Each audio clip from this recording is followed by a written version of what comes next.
Congrats on the win, man. Thank you. How did it feel in there? I felt good. I don't know what else to say. I felt good.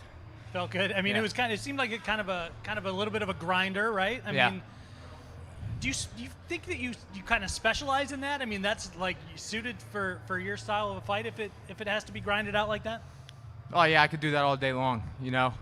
I'm used to working hard and going to dark places and fighting my way out of them.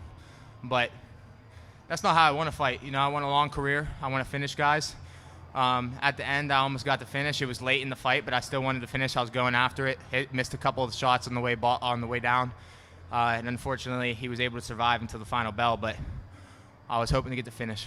Still, does that give you like a little bit of a moral victory right at the end of the fight? Like, damn, you know what? I clipped him though. It felt good to get one solid one, get a knockdown in there. No, if anything, it's a little bit more of a tease than anything.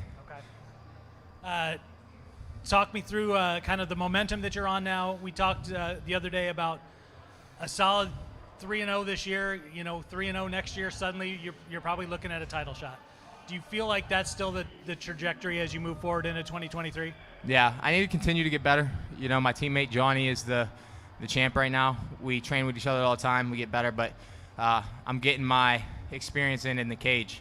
So one thing I can take away from these decision victories, even though I don't want to, is I'm getting more cage time, and I'm learning to chain things together as I go. So later in the fight, I realized instead of just parrying the jab or moving out of the way of it, I started hitting with the overhand right over top of his jab, or a couple times I was parrying it and doing a double jab right hand. Caught him a few good times, but he's hard to hit. He's athletic. He moves weird. He posts. He has long arms, and he posts on the way back when you're coming in.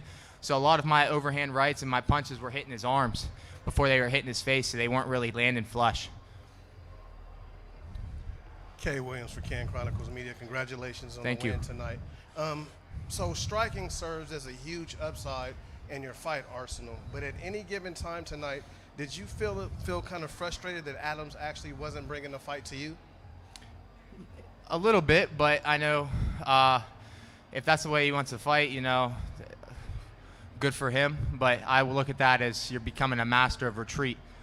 You're not becoming a good fighter. So he's talented, but I can sit there and be comfortable all day long if they're not bringing the fight to me. Dalton, with the continued unblemished record, what continues to help you stay rooted and really stay a master of the craft in MMA? My gym at ATT, my gym back home, the Mat Factory, my coaches, and my training partners. Like I just said before, Johnny Eblin's the champ in our weight class, and he's one of my teammates. He pushes me every day at the gym. And, one day we might have to fight each other. Hopefully it doesn't come to that, but at the end of the day, it's just business. But until that day, I'm going to keep training with him and keep getting better because he pushes me. He's a beast, He good gas tank, good striking, good wrestling, I think he has all the qualities that I have plus a good gas tank. So, he's a really good fighter, and I'm blessed to have people like him in the gym. I've got people at other promotions as well, but just for a relevant name that you guys know as a idea of people that I train with. Dalton, thank you for your time. Yeah, thank you. Dalton, congratulations. You went for one takedown, took him down, mounted him, kind of dominated there. I know one time he shot on you, you sprawled, took him over, really dominated on the ground. How come we didn't see you wrestling even more? Seemed like you won it pretty easily. I don't know. I don't wrestle unless I feel it's there. I don't try to force it. I want to get the takedowns whenever they show that when the opportunity shows themselves. I don't like forcing stuff. And he was throwing a lot of knees and uppercuts up the middle. And obviously, as you could see during the fight, there was no point I was in trouble in my feet. There was a couple awkward exchanges just by the way he was backing out of things. But besides that, the only stuff I got clipped with was maybe a couple kicks here and there, a couple on the legs, a couple on the body. But I blocked mostly everything and, slipped everything, blocked, moved out of the way. I wasn't ever really in trouble on my feet, so I was comfortable there. It seemed like the crowd was really into this fight. They were going crazy when you got the knockdown. It seemed like I heard everyone in the entire arena cheering for you the whole time. I mean, how did a guy from Pennsylvania become such a star in Connecticut? I have a lot of people that came here from Pittsburgh. I say it all the time. Bellator needs to either come to Pittsburgh or Youngstown. There's a Felly Center in Youngstown. There's PPG in Pittsburgh. We could sell that out. It's a big football town. We got a bunch of sports teams there. We got the Penguins. We got the Steelers. We got the Pirates. And it's a big fight town. A lot of good boxers. There's a lot of fighters in the Youngstown area and the Cleveland area. So there's people coming from all over. Plus, it's a university town. There's Pitt University, Duquesne. So we could sell out that arena no problem. And I think it's a great place, a great city to have a fight. Hey Dalton, how did it feel to have your boy Ryan Shazier cage side for this one? Was it the first time he got to see you perform in the flesh? No, he got to see me in January in Phoenix. He came to that one as well. He actually flew all the way here from LA. He was in LA on business, and he flew here all the way by himself to come see me fight. So thank you, Ryan. Appreciate it, Doc. And I wanted to ask you about John Salter. Is that a guy that you still have your eye on, maybe for your next fight or one down the line in 2023? Yeah, he's like Romero Cotton 2.0. Dude keeps ducking me. They tried making the fight twice. There was never ever any contracts this time like there was with Romero Cotton, but nonetheless, they've offered me the name, and the fight never came to fruition. So I don't know what's going on his end, but hopefully they can make that fight happen. Thank you, man. Thank you. Dalton, congratulations. What's up, Ryan? How are you? I'm good, buddy. How are you? Good. If I'm not mistaken, this was your Showtime debut. What was the build-up to the fight? Just how all did it feel for you? I mean, it felt great. It was just another day fighting for me. You know, I fought the Mohegan Sun. This is my 5th time. And I fought in that same cage, the Bellator cage, 8 times now. So same feeling, just got more eyes on me on the main card on Showtime. So I know you're a big football fan. You got Ryan Shazier behind you. Why don't you introduce yourself? Yeah, I absolutely will. I got tons of Steelers friends that are fans of this guy here. So I will. I was going to ask you about Salter. So this guy. Yeah, he's a huge Tom Brady fan. That's right. I was just in Tampa. I was at the game. I saw that. Yeah, so John Salter, that would be great if it's next time frame. What are you thinking for that one? Maybe spring, you know. I want to let my body heal a little bit. I'm dealing with a little bit of injuries from fight camp. I'm not going to disclose those, but came into this fight a little banged up, so I want to let those heal, take maybe a week or 2 off, enjoy the holidays, enjoy some food, then slowly get back into fighting as I'm feeling better. Okay. Last question from me. Steelers, Ravens this weekend. Do the Steelers get it done, and should I start Najee Harris or should I sit him?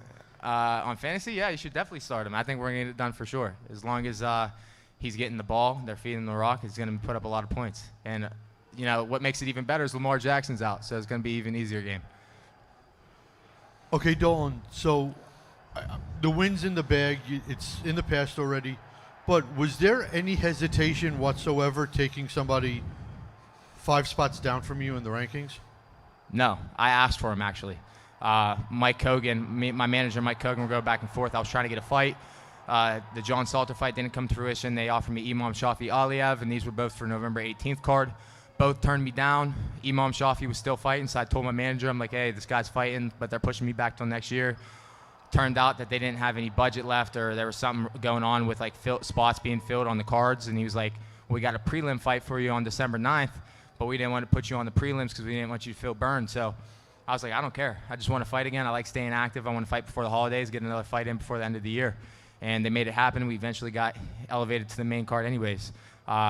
Nonetheless, I was asking for opponents. I asked for Khalid Murtazalayev. He fought, I want to say, October, and he got a TKO finish. So I figured maybe he'd be good to go.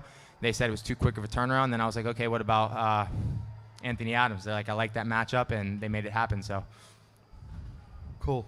I'm just curious, did he do anything that actually shocked you in the ring? no, I was ready for everything they did. My striking coach, Anderson Franca, we broke down film together. I watched film on my own. I seen everything he did. And honestly, he looked faster on film. I feel like this happens every single time. Every single time I'm in the cage. I've been in there with Tony Johnson, who was taller than me. He was a really good boxer with Ty Werder. And on film, these guys look fast. They look explosive. But whenever I'm in there, bro, you know, it's a different story. I hit them with a jab, and, you know, I'm connecting every time. They throw a jab at me, I'm parrying, slipping, whatever. It just seems like everything's in slow motion when people are throwing at me. And last one from me. Did you think at all for a split second that in the third, Brian Minor was going to take a point from you For what? for the kicks? To the nuts? Yeah. I hope not, because I got kicked in the nuts before that. I don't know if you guys looked up at the screen. In the first round, he kicked me in the nuts. Or what was it, the second round? I'm not sure. It was the second, beginning of the second. He kicked me in the nuts too, and that was an honest God mistake. You know, I was aiming for the stomach. It was a teep to the stomach, and, you know, he stepped in at the same time, caught him right on the cup. Thanks. Yep, thank you.